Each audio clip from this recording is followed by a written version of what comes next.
Hey y'all, it's Michael, and today I thought... Oh, what happened to my bracelet? And today I thought I'd do a review on Delicious Foods by James Hannaham? I think that's how you pronounce his name. I've randomly found this book on... First off, I just randomly saw it at Barnes & Noble. It's just like a newer release. And then I saw it at my library and decided to check it out.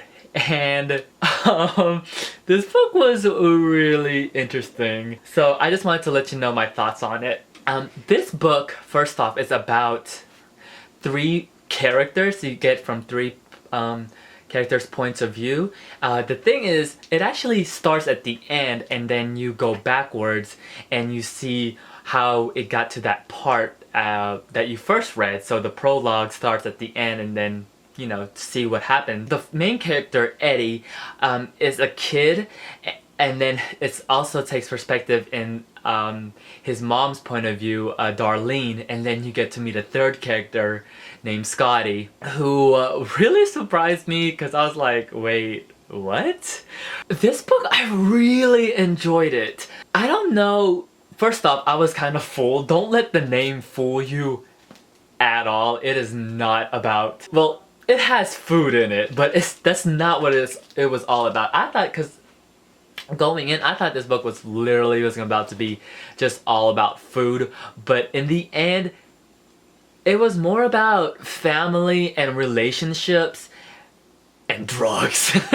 And I don't know if it was like some sort of allegory, I guess, for slavery.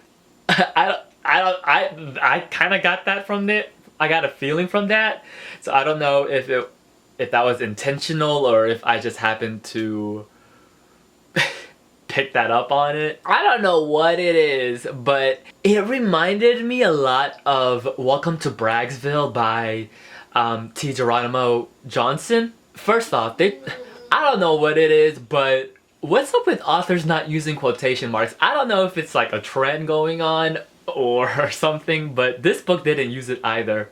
I'm kind of glad I read Welcome to Braggsville before I read this, because it really, that structure of that book prepared me to read this, and I flew through this book. I read this in 2 days, and it's a chunky book. I mean, there's a lot going on in this book, and it was really surprising how fast I went through it. So it's definitely a fast-paced read. So this book is about those three main characters. What happens is that Darlene all of a sudden disappears, and so Eddie goes on a job hunt.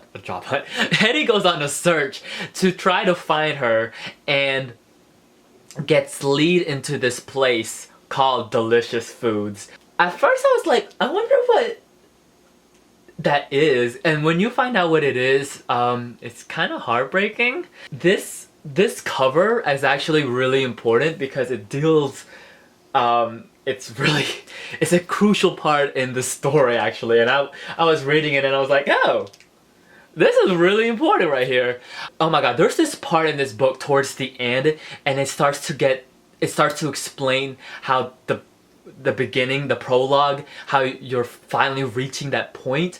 It was awful. Like, not like the book was awful, but just the situation was really awful. And I cringed because I'm not one of those people that get really squeamish easily. And this part, I was like, oh my god. It was, the way he described it, it was just really squeam. And like, I was, ew. Ew. That was like, I was like, oh my god, why? I also really, while the writing, it is kind of hard to get used to if you're not used to it, I actually really enjoyed it. It was really, I don't really know how to describe it per se. It was like its own thing. Never read prose like this. Just the way the narrative is described, it's really interesting. I really did enjoy the relationship between Eddie and Darlene, especially when you start to, because since you're switching from both of their perspective, and also Scotty, who doesn't appear till later in the book. I really love how their perspectives really get together, especially when they start experiencing the same situation, and because of things that happen in their lives. I really love that. You could really sense how much they love each other, even though Darlene is her mind, and I think so too, but she a really good mother until something happened. Well, something happened to both of their lives. That event happens. It's really hard. It was hard for her to go back to the way that she was. It really brought them closer, but also really far apart. There was this scene where it was just so...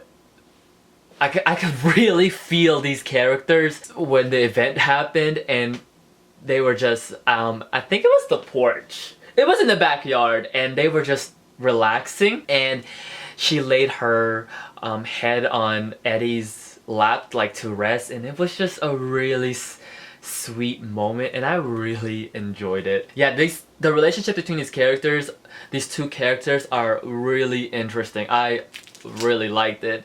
And then Scotty, you find out who Scotty is. At first I was like, who is this person? Because I do not know who you are. You're just randomly out of nowhere popping out. Like, I don't know about this.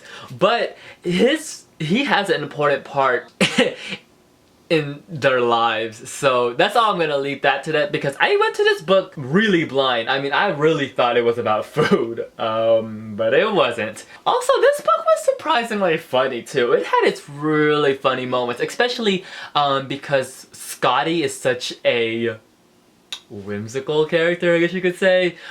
He makes some really funny jokes. It has to be an allegory for slavery. Like, it has to be about, like, power and things like that. It just has to. And it's also one of those things where I think you can get different people will get different perspectives from this book, because while I think it's about slavery, because this happens in modern time, just to let you know, it's not during slavery time, but I think it's more about, like, control and power. I really like this book. I gave this 4.5 out of 5 stars on Goodreads. I think I had to rate it a 4 stars or something, but yes, I really enjoyed this book. I highly recommend it.